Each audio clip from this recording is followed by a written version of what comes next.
A chap I once worked for said it was the sort of closest thing to sort of military action that you can do without shooting anybody.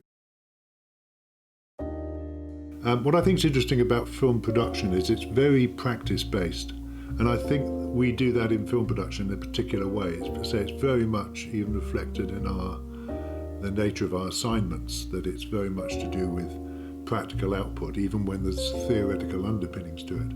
The output we're looking for from students is generally to do with practical filmmaking, and I think that's what makes the actual film production BA pretty unique. I think it's unusual in the sector, to be honest, because I think we strike that balance quite well.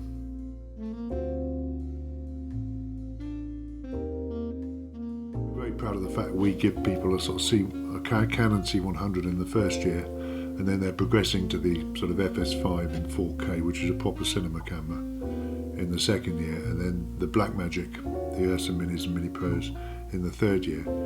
And all of those cameras are capable of really, really good output. And if you combine them with the other things we have, which is sort of cinema lenses, interesting grip equipment, a whole range of lighting equipment. Yeah, we in terms of just the technical equipment, the technical facilities, we have everything you need to make a really high standard film. Also the resources. I mean, some of the shooting spaces that a lot of students make use of one or two of the TV studios, and there are also other really interesting areas like the performance gym in the Bowers building, which is part of Performing Arts. It's a large black room which, so for cinematographically based exercises, it's a really good place to be.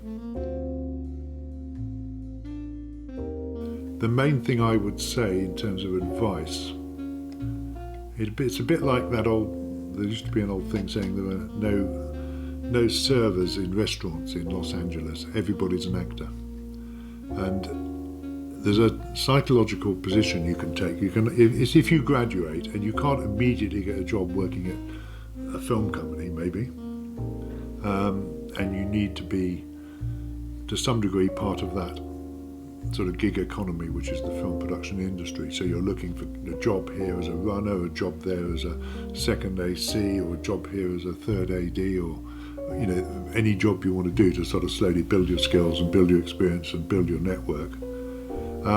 It's how you think, and you may end up doing something else to pay the rent in the meantime. And so the question then is, how do you see yourself? And I think that's important. What I'd encourage students to say is, leave here with a mindset that you're a filmmaker. Now, it's quite different to say, there's two statements which kind of have the same meaning, well, the same content, but quite different meaning. And that is to say, oh, I'm working in Sainsbury's, but I'd like to be a filmmaker. Or, I'm a filmmaker, but at the moment I'm doing a job in Sainsbury's to pay the rent.